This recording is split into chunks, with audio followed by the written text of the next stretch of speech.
विकास lovely professional university का student है। Semester break पे वो अपने गांव के दोस्त पवन से मिलने गया, लेकिन घर पे तो गम का माहौल है।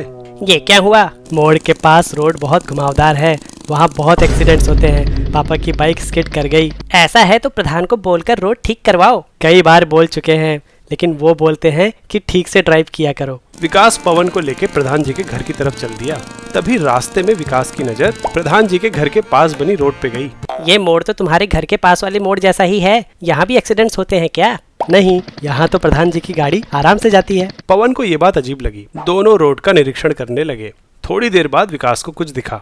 यहाँ रोड एक साइड से थोड़ी ऊंची है, इसी वजह से दोनों में फर्क है। रोड ऊंची होने से क्या फर्क पड़ता है? जिन घुमावदार रास्तों पे गाड़ियां ज्यादा स्पीड में गुजरती हैं, वहाँ रोड को कर्व के सेंटर की तरफ बैंक्ड करके बनाते हैं, यानी एक एंगल पे उठा के। पर ऐसा करते क्यों हैं? जब गाड़ी किसी कर्व्ड पाथ यानी सर्कुलर मोशन में मूव करती है, तो उसे सर्किल के सेंटर की तरफ मूव करने के लिए एक फोर्स की जरूरत पड़ती है, जिसे सेंट्रीपिटल फोर्स कहते हैं। इस फोर्स की वैल्यू mv²/r होती है, जहां m मास, v वेलोसिटी और r रेडियस को दर्शाता है। अगर किन्हीं दो पॉइंट्स के बीच में घुमाव ज्यादा है तो रेडियस कम होगा, और अगर घुमाव कम है तो रेडियस ज्यादा। यानी एक फिक्स्ड वेलोसिटी पे गाड़ी को टर्न कराने वाली सेंट्रीपिटल फोर्स छोटे रेडियस वाले रास्ते के लिए ज्यादा होगी। गाड़ी को ये फोर्स मिलती है टायर और रोड के बीच के फ्रिक्शन से।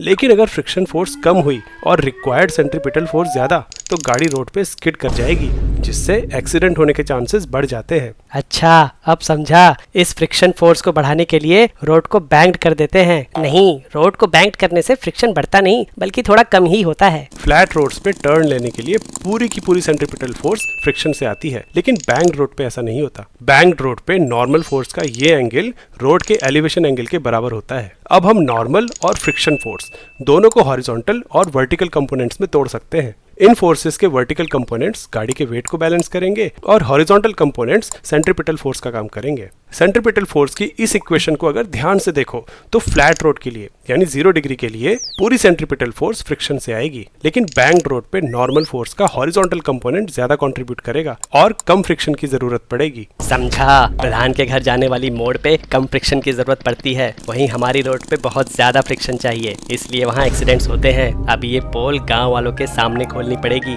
मान गए गुरु, पढ़ा तो मैंने भी था, लेकिन प्रैक्टिकल में फेल हो गया। अरे ये तो कुछ भी नहीं, लवली प्रोफेशनल यूनिवर्सिटी में हमें इससे भी एडवांस कॉन्सेप्ट किताबों से बाहर रियल लाइफ के यूज केसेस से सिखाते हैं। बैंक रोड पे फ्रिक्शन की वैल्यू को हम ऐसे भी लिख सकते हैं। क्या तुम प्रूफ कर सकते हो कि ये वैल्यू फ्लैट रोड के लिए ही मैक्सिमम होगी? इसी तरह की प्रैक्टिकल लर्निंग के लिए LPU नेस्ट में अप्लाई करो। चैनल पे दिए लिंक पर क्लिक करके एप्लीकेशन फॉर्म पर 20% का डिस्काउंट पाओ।